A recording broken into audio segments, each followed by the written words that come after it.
Hey, welcome to Life in the Leadership Lane. I'm your host, Bruce Waller, where I get to talk to leaders that are making a difference in the workplace and in the community. What did they do to get started and what are they doing to stay there? Here we are, season 4. Oh my gosh, we're in April and I have another special guest for you today because I'm getting to talk to Kim Vincent. Kim is she's the Director of Human Resources at SHRM Bank. I've known Kim for a very long time. She's a former HRSouthwest conference director, and I'm so glad to have you on the show. How you doing? I'm doing great. And Bruce, I am so excited to be on this show. Thank you so much for the invitation. I appreciate it.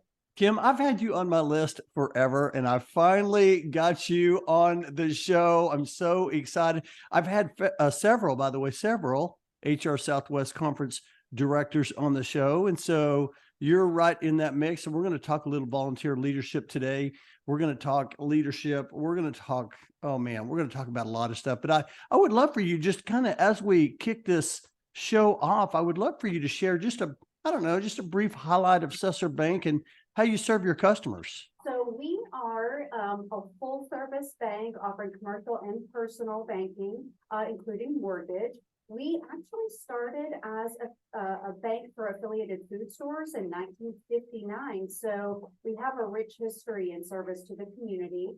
2018, Susser Holdings purchased our bank and we became SHRM Bank in 2021. Just really our goal is to be a relationship bank. We want to operate on relationships, not transactions. And there's a big difference when you see a lot of the big banks out there. You know, you don't have a relationship with your banker, you don't know who that person is, and that's not the way that we operate. We really want to have a long-term relationship and commitment.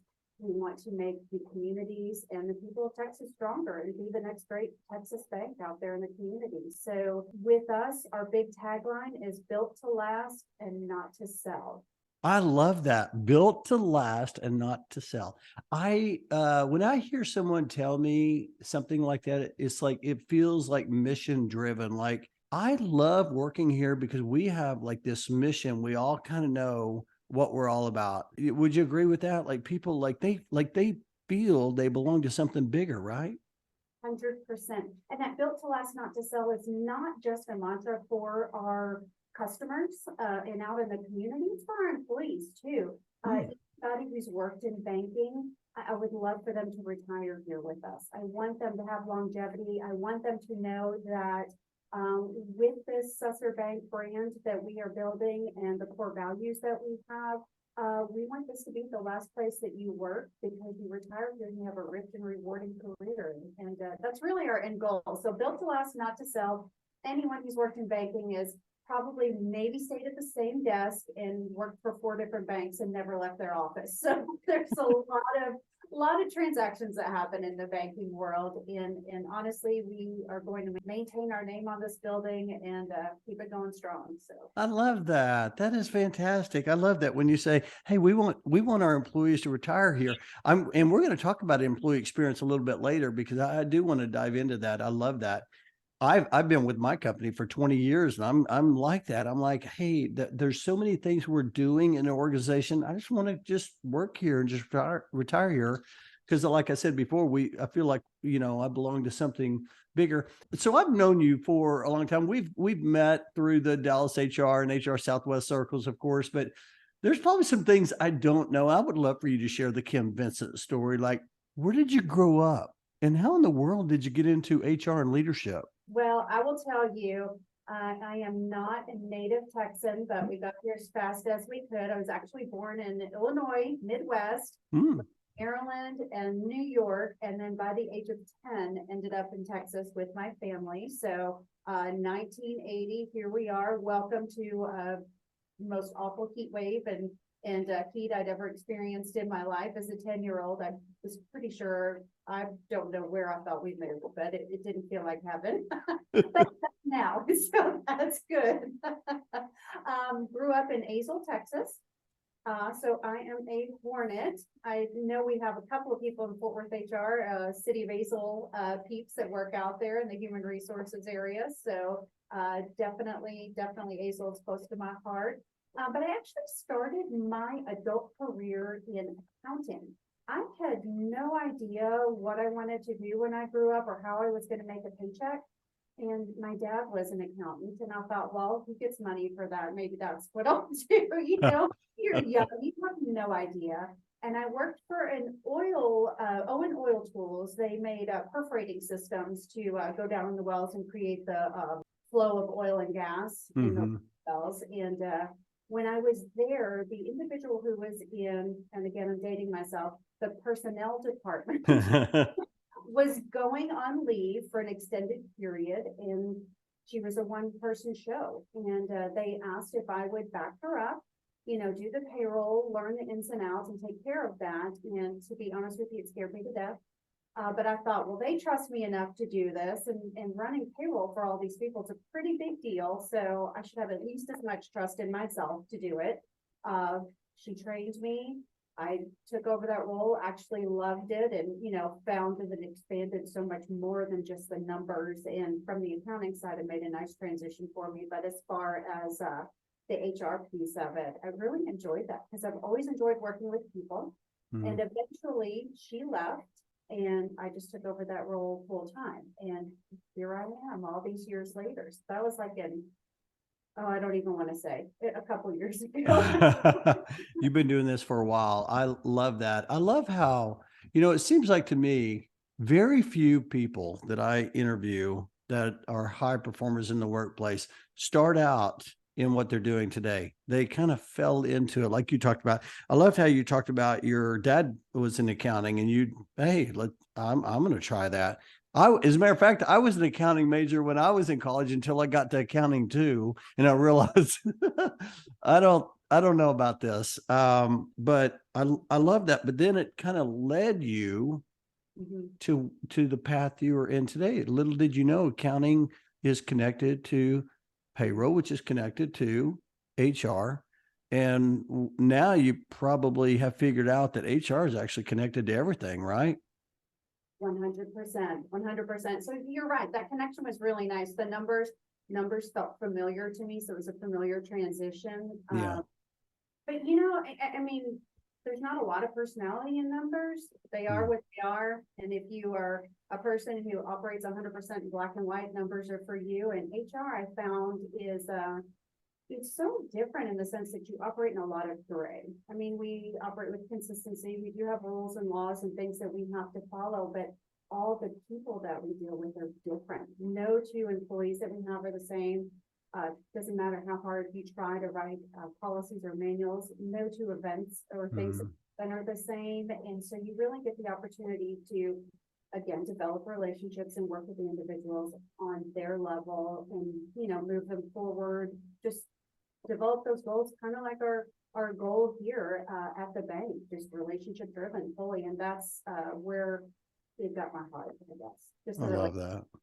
So yeah, I love that. I love how you talked about, because you were talking about relationships, how important that is, but yet the accounting or the numbers. So you got it. So all of a sudden now when you got into HR, it's like all of a sudden it kind of came together because of the relationships. And as a matter of fact, I have people tell me about the podcast. They say, you ask a lot of the same questions, but every podcast feels different. It's because the relationship of the person on the show. I love that. Hey, I would love to ask you, you started out in accounting, and it kind of led you to where you're at today. And today you're leading, HR. Were there any mentors that helped you get to where you are today? And if so, share maybe a couple, and what were some things that made them great mentors? So many. I've had the privilege of working with so many great people, both in my paying gigs and in my volunteer gigs. I mean, mentors come from all over the place, and leaders come from all over the place if you're open and receptive to that information. And I love that.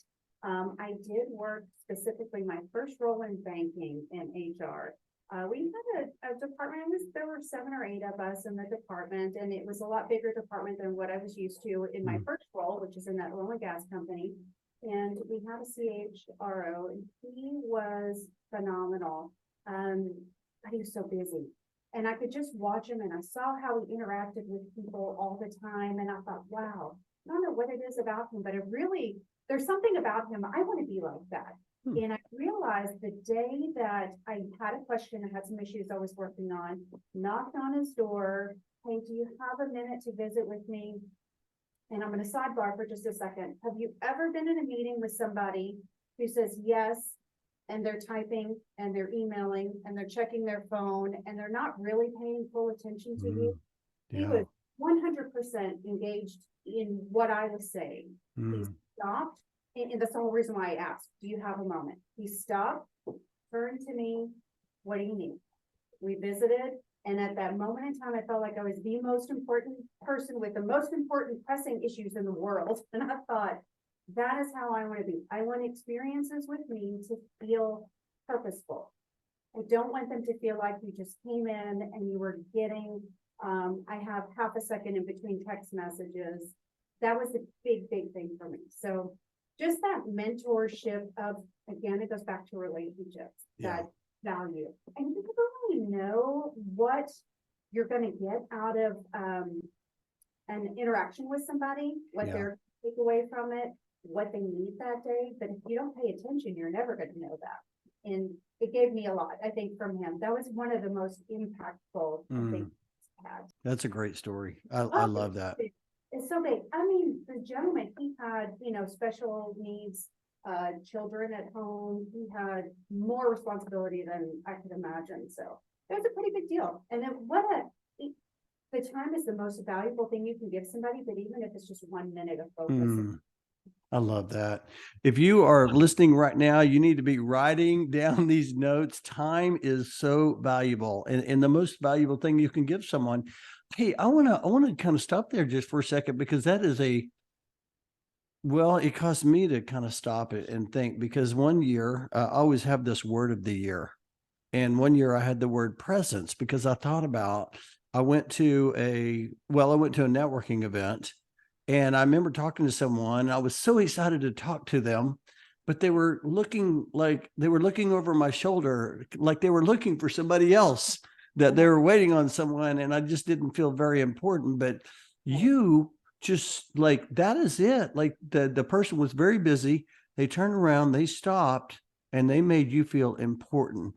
How do you, I'm just curious, like, I love that, because it's inspirational, right?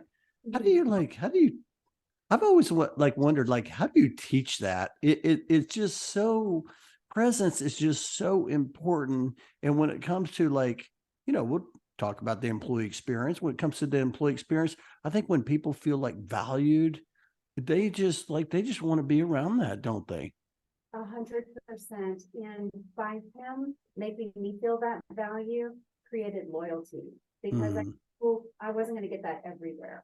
And I think that's such a big thing, because I don't know how you teach it as much as you experience it and you point it out, if I'm visiting with somebody and I don't have the time to deal with them or interact with them in the way that I feel is fair to them, then I'll say, can we schedule something in a few minutes, or I have, a minute now, but I'll have 20 minutes later, or whatever it is. And just because I want to make sure they understand that I want to give them my full attention. I don't want to just, it's not an assembly line approach. Yeah. It's a relational approach. And that's the way I want to operate. So I love that. I love that. And what you're saying here is, hey, you just got to model it, right? You just, hey, however you, just like the person you talked to, they were like, they showed you that. And now all of a sudden you're doing that for other people. And I love that. That is very, like, I have, like, Kim, I have chills just listening to that story, because it makes you feel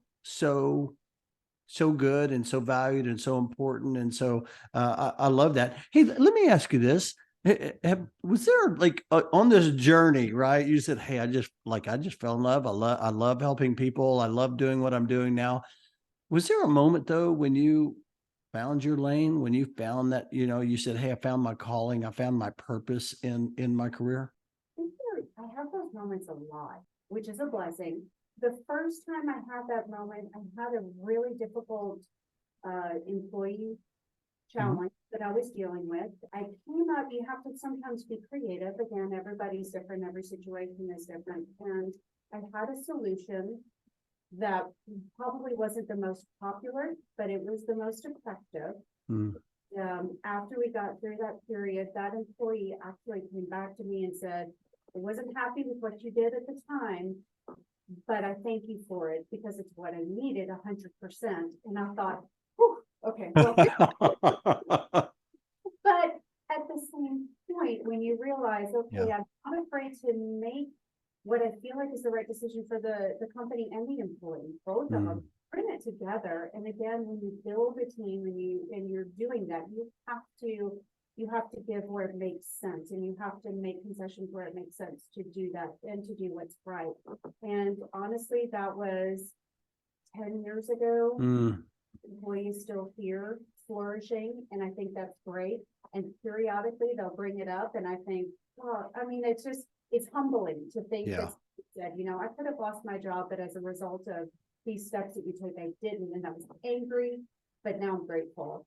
That was an aha moment for me. And it also made me realize too, I'd rather have, we've all had bad days and bad weeks, exhausting times. It doesn't matter if you love what you do or you don't, but I'd rather have a bad day at this job doing what I'm doing than a good day anywhere else. So it just fills my heart, fills my bucket. I had a lady, you know, of course, I'm in the moving and storage business, and one of our move coordinators said a bad day at moving is better than a day of doing nothing at home. So she knows there's going to be those bad days. There's going to be so much more. I want to touch on something you said here, because I think that's one of the challenges that we have. But because you provided feedback, right? You care so much, and you're just like, it's tough. It's a tough situation, but yet, you know, you're like, hey, I care enough to provide you being transparent and providing you the, you know, feedback.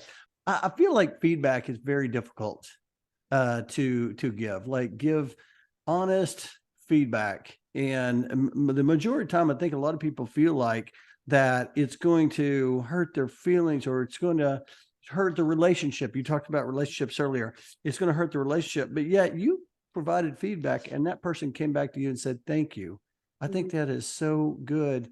Why do you feel like it's, I don't know, why do you feel like it's so hard to give feedback? And what are some, I don't know, maybe share a tip that has helped you?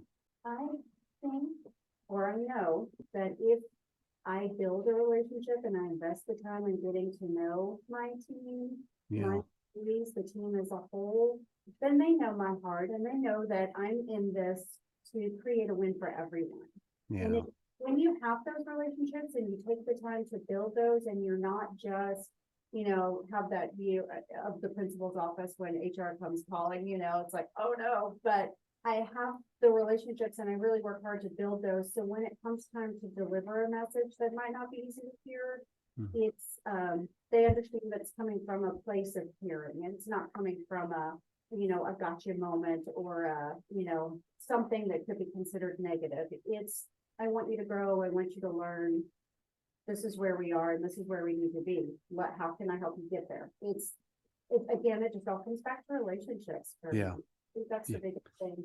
And delivering bad news or hard news or a tough message, it's not fun. It's not fun for anybody. No. So having a relationship doesn't give you a free pass to say whatever you want. You still have to know who the person is and how they receive information, because that's the other thing. It's all different. Everyone's different. Sometimes it takes them a minute to hear it, and sometimes they're super receptive right off the bat. Again, they know where I'm coming from, and I feel like I know where they're coming from. We know each other well enough to feel like there's a level of trust there, or your reputation, I guess, is out there enough for people to realize that this is not a mean-spirited person.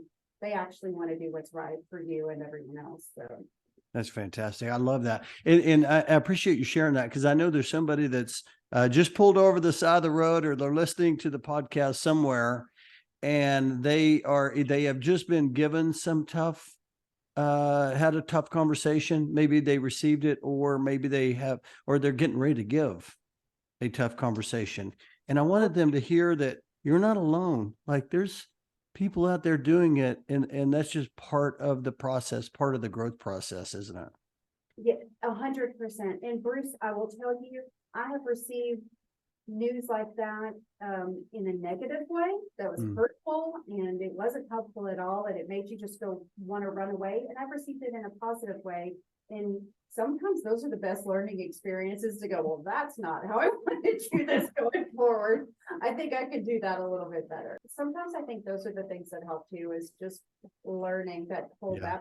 my fire type of thing. Is like, here we go. Nope, not putting that in my database for future use. So I love that. Hey, I want to, I do want to, I like to ask all my guests, around, I like to ask them what they, what their response is to leadership, because I think leadership has a lot of different definitions. And of course, as a leader, a lot of times you're delivering, tough conversation but if someone asks you, Kim, hey, how would you define leadership? How would you respond to that? I would say leadership is doing the right thing, even when Mhm. it's looking, doing the right thing. I would say it is being transparent and honest and empowering others to be the best that they can do. And do what you say you're going to do. If I say I'm going to help you with XYZ, then do it. If I say I'm going to train you for these things, then do those things. Just that transparency and transfer of knowledge and not being afraid to share knowledge. You ever worked with anybody who kind of kept everything that they knew real close to them and they didn't want anybody else to know it because it made them feel more valuable? The opposite of that. Mhm. Right.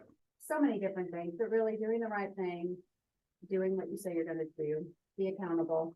Yeah, I love that. I got to interview our CEO recently on the podcast, and that's what he was talking about. He's talking about, hey, do the right thing, and that goes a long way. People see that. That's a great way to lead and show people, hey, here's the way. And you're right. There can be you can influence someone negatively too, right? You can be a leader in a negative way. And but fortunately, I've worked for a couple of those leaders, and I say fortunately because I learned, hey, I would do the things differently that way. So no, I appreciate that. Hey, I do want to dive into this. You talked about the importance of relationships, and I always like to talk about right now. It seems to me like a lot of, I don't know, a lot of leaders are talking about the importance of the employee experience. Mhm. And you were talking about, early on, you've kind of set this up like, hey, we're a relationship driven company, and that's how we kind of that's kind of how we move the needle here. Talk a little bit about the importance of the employee experience. How important is that in your organization? Do you talk about that in your leadership meetings? And if you do, like maybe I don't know, maybe what are a couple of things that you try to do to create that in your company? Yes, employee experience is way, way important. Yeah. Again, you don't get the privilege of having employees start and finish a career at your workplace when you have a terrible experience when you're Yeah. there. And, a lot of what we do is culture driven. Actually, everybody comes in and works in the office here. Want that because we want to build the relationships with folks. We want people to know each other. I think it's easier to mentor, to learn to deliver hard messages when you know people. I mean, it's difficult to know people when they're all spread out and they're afar. So bringing folks in, that's really been a big thing for us. We do a lot of lunch and learns. We do our town hall meetings to make sure that folks are in the know of what's going on in the company. I know a lot of times communication is always difficult to spread throughout when everybody's not working in the same room at the same time. But we'll do town halls monthly, quarterly, every other month. This is where the business is. These are the new people that have come on. We are constantly streaming things across our intranet. We are constantly introducing folks and sharing the pictures of people. So even if you haven't seen them yet, if you run into them, you'll know who they are, share a little bit of their story, and all that. So really that is, again, it goes back to the relationships of just making sure that we know we're all in this, we're all a team, we're all rowing in the same direction. Everybody wants to accomplish the same thing. We want to do it together. And then as far as that experience too, making sure we have a really good transfer of knowledge, make sure we've got good bench strength in our departments, that we have leaders who are mentoring those who are in positions that we're junior to them. And so one day we can fill those spots. We don't have to go outside, but it's a company where we can grow from within. And so the experience, I think, for that It's a really big deal because it's so demotivating to think, I want to work here and I want to build my career. Mm, Keep hiring people over me and over me and over me. And that is, again, it's not the culture we want to build. It's not the relationships we want our teams to have with their leaders. We really want folks to know that this is a place where you can retire and grow, not just be stagnant, but you can grow and really get something out of it. To me, I think being fulfilled when you go to your job, it's a big deal. It's a big deal to feel like you made a difference. And we really want to make sure everybody understands how important their roles are and how important it is that you transfer that. I love that. I know there's some people writing different things down, you know, when you talk about having, whether it's a town hall meeting or some type of recognition, being transparent. I think those are all things that people want. But you also touched on the importance of transfer of knowledge. And as you shared that, I'm like, I didn't really think about that on the side of the employee experience, but that's what, and a good employee experience is, hey, they're sharing their information with me so I can be a better team member for the company and I can grow in myself. I love how you shared that. And you know, that's not easy to do. And it can be uncomfortable for some people if they've worked in environments that maybe had some negative experiences with that. Like I said earlier, if you're working in a place where knowledge is power, and if you give that away, you feel like you lose some of your importance. And that is not this company. That's not a company I want to work for. We want you to check your egos at the door and understand that the privilege that I have in being a leader at this company requires me to give that same to someone else. I also need to be able to transfer that because someone gave me an opportunity. Someone's given every leader in this bank and in this company an opportunity, whether it's here or somewhere else, somewhere along your lines, and you have got to pay it forward. I mean, that's what it's all about, right? Paying it forward and making sure that we're creating the strong leaders for tomorrow. I love that. I love all of that. You know, I'm doing some presentations this year on road signs to rules of the road is what I'm calling it, but it's around ethics. And I've talked to a couple different people around that, and they've and what you just now mentioned is that someone recently shared some of the things that kind of stifle ethical situations when you don't have that transfer of knowledge, when people are trying to keep it to themselves. And I thought that was real interesting. And I did give you a few questions before the show, but I do, as I think about this, I do want to ask you, especially even from the banking industry. I mean, so ethics is pretty important. Do you talk about that at your organization, and how do you know that you're having success when it comes to ethics? Success, it's going to come in the form of, your employee retention. It's going to come in the form of the value of your company and your organization. Are you growing? What's your customer retention look like? And that you see that in every company, whether you're selling a product or a service, what's the retention with that? And if you're unethical and you're doing things in the wrong way, I think that's going to surface pretty quick. And it comes back to our core values. I mean, we are pursuing excellence. We are relationship driven. We are accountable, transparent, honorable, hungry and humble, and diverse and inclusive. And those are our core values that we live by. And again, there's no room for anybody to be unethical within that. And I think if we do find somebody who's that, everybody gets an employee who maybe doesn't fit in the culture. It happens. They self-select out pretty quick because they realize we're building something that we want to be proud of, that we want to have longevity, that we really want to make a good name for ourselves and our company and serve our customers and our employees alike. And so being unethical is just not going to, it doesn't fit the picture, doesn't fit the narrative. It surfaces pretty quick. And obviously bank is so highly regulated too that that's going to surface as well.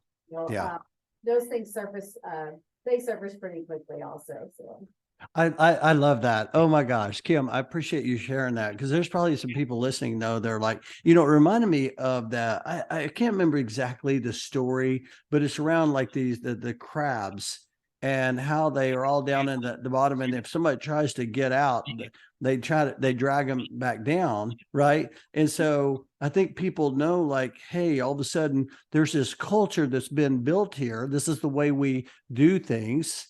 And if someone is not, does not, align with that, they just eventually leave or in some way. And so I love that. Oh my gosh, this has been so good. Hey, let me ask you. I feel like you're a pretty driven leader. What drives you each day? Honestly, I think just coming into work and knowing that I make a difference, that I help somebody, even if it's in the smallest of ways. I've got a fabulous team. I have a fabulous network of friends and leaders out in HR Southwest and Dallas HR and Fort Worth HR, and to not do my best in my profession would be a disservice to all of them. And that's what drives me, because my gosh, and you too, Bruce, you guys set the bar so high. How could I not strive to be my best? And that's it. I don't want to be the weak link. I want to make a difference in this profession. So That's fantastic. Oh, I love that. Hey, well, let's talk a little bit about volunteer leadership. You were the conference director, I believe, in 2018. yes. 2008. Okay. So conference director in 2018, the year before you were elected, got to see how it's all done. Then you ran the show in 2018. Hey, I'm just curious, how did volunteer leadership, because volunteer leadership takes a lot of time. I mean, you know that. You're like, oh my gosh, I'm busy now, I'm doing this. How did it help you in the workplace? I will tell you, if you've never had the opportunity to volunteer and do something like that, really at any level, it was so helpful in the sense that you truly learned, you work with a group of like-minded individuals that all want you to succeed. What a great feeling that is. There was no competition in that world. It was, we're all here to build you up. We're all here to transfer their knowledge of experience, what worked and what didn't work. And at the same point, I learned how to reciprocate that too. And so it was several years ago, but I had great reinforcement. It's like, here are the things that work. Here are the things that didn't work. This is how I can help you. This is what you might want to consider. And I'm like, all this information is coming in. And at the end of the day, you start thinking, I'm not sure they even need me. They've all got this. So great to have all those wonderful minds working together and just really training you how to do life, at work. I mean, it was an experience that I would not trade for anything. It was a lot of work, took a lot of time investment, but again, it's incredibly rewarding. And to think that one person could do all that is crazy. It is truly a group effort, truly a group of professionals coming together, again, working for the greater good for the profession. And it was awesome. So highly recommend on any level. If for nothing else, you will have relationships and friendships that will into your work life for sure. Yeah, I've had several people on my journey tell me that, the relationships outside the workplace are just so impactful, because you have these great relationships inside the workplace, but now you can go and talk about some things that others, let's say in the HR profession, in this particular case, you can like-minded individuals on things that they're dealing with. And it's just so helpful. You build these great friendships. I love that. But you said something that just aligned with the company too. I just realized that when you said the transfer of knowledge, and here you are and that's right. I mean, I've been on the committee before, got to serve under Sandy Denton years ago. And you feel like you're walking into something and it's like, oh my gosh, this is going to be so big.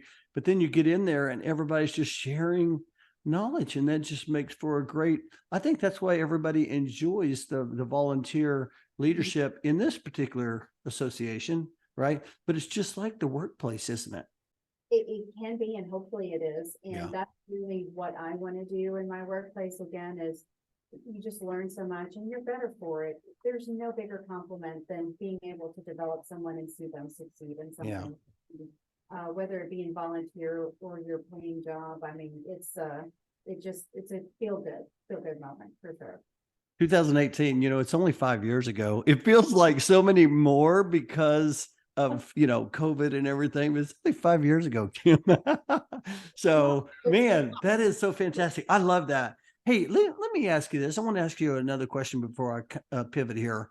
And I want to ask you around people that are listening to the show and they are, trying to grow their career. They're listening to this podcast, trying to get better, trying to learn, trying to grow. Any tips that you would share that has, I don't know, maybe helped you grow in your career to get to where you are today? And if there are, maybe you could share a couple of things that people might think about as they continue on their career journey. Sure. I think I said it earlier when I talked about that opportunity to take over payroll and HR in there. That was a scary thing for me, but I was open to it. For some reason, they trusted me to do that. And I thought, who am I to think that they're wrong? I'm not going to tell somebody, no, I'm not good enough when you think I am. So trust yourself. Don't be afraid to try new things, and don't be afraid to fail at things either. I learned my biggest lessons by making mistakes and failing. And 9 times out of 10, people are not going to set you up in a situation where you are not going to succeed or fail in such a way that it ruins you. So I think just not being afraid to try something different, go out on a limb and take some chances. Yeah. If you're not happy with what you're doing, network with people who are doing what you're doing, or maybe you see somebody who models the behavior or looks like, like my old boss. I saw him every day and I thought, wow, this is what I want to be like. He's fabulous.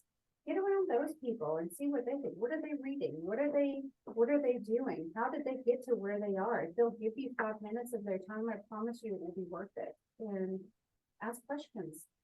Don't be afraid, ask questions and mimic that positive behavior or modeled behavior for you. That's good, that you want to be like. So I love that. I love that. And that's how you grow. That's how you get there. It's one brick at a time, isn't it? I've used the analogy in my book that, you're just sitting there laying these bricks, you're failing, you're surrounding yourself by good people, you're doing all these things and these little bricks. And then one day you look back, you're like, wow, how'd that house get there? And it's because you just kept on laying bricks. I will tell you, I'm not going to go here, but we could spend a whole episode on failure. We could. I have lived my career through failure, but you know what? That's how we grow. And so I'm glad you said that, because people are listening. They're like, oh man, she's like she's in a high level role. She's been leading for a long time. And people don't realize that failure was part of that process to get you there. Bruce, I will tell you too, one of the biggest things I think for me was understanding not to compare myself to other people in leadership role, because everybody's journey is different.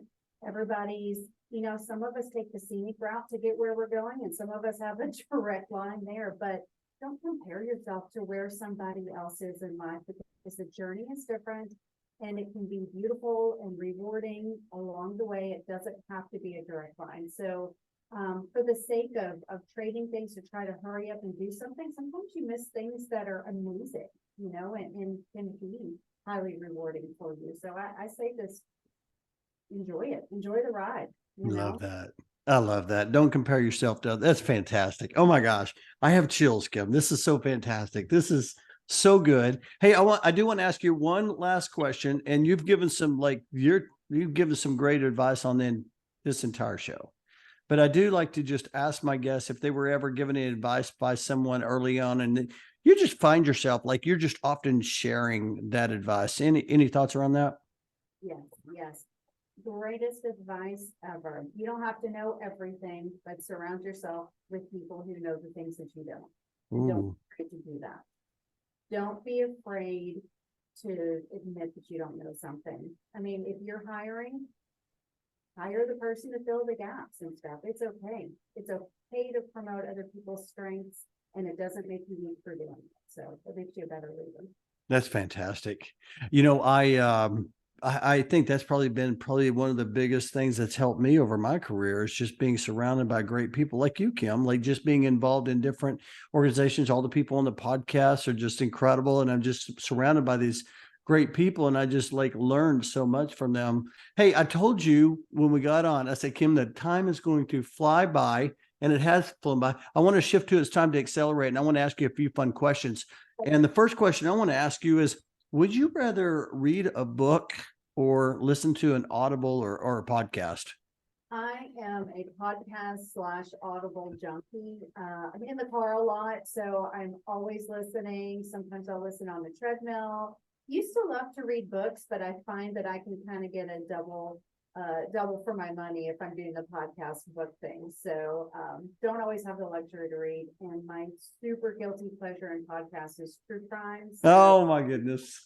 I think my husband sleeps with one eye open now because I've listened to so much of it, but I do love it. I don't know why. I love that.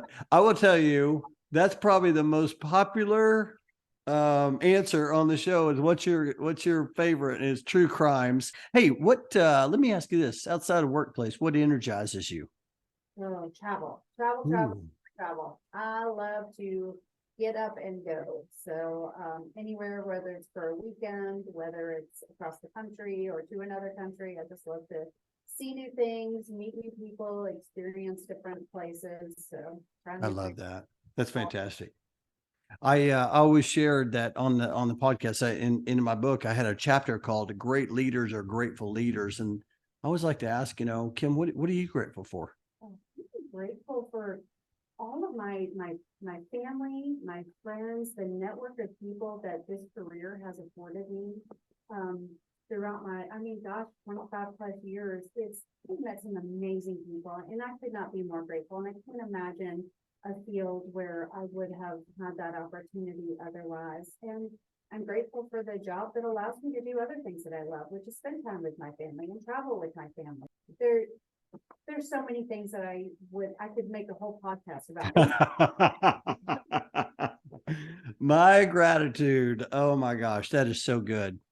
That's so good. Well, I'm grateful for you for being on the show, Kim. Hey, this is my last question and probably my favorite question. Kim, 10 years older. She's knocking at your front door and you're going to answer that door. What's she going to tell you? Yeah, I think I would tell myself, just don't be afraid to try new things. It doesn't matter how old you are. Don't be afraid to try new things. Don't be afraid to fail at new things. And don't forget to have fun while you're doing it. Mm. That's a wise 10 years older Kim Vincent. Oh my goodness. I so appreciate you coming on today, sharing your wisdom and your perspective. Hey, for someone that was listening or that is listening and heard something, they're like, you know what? I want to connect with Kim, or I want to get to know her, or ask her a question.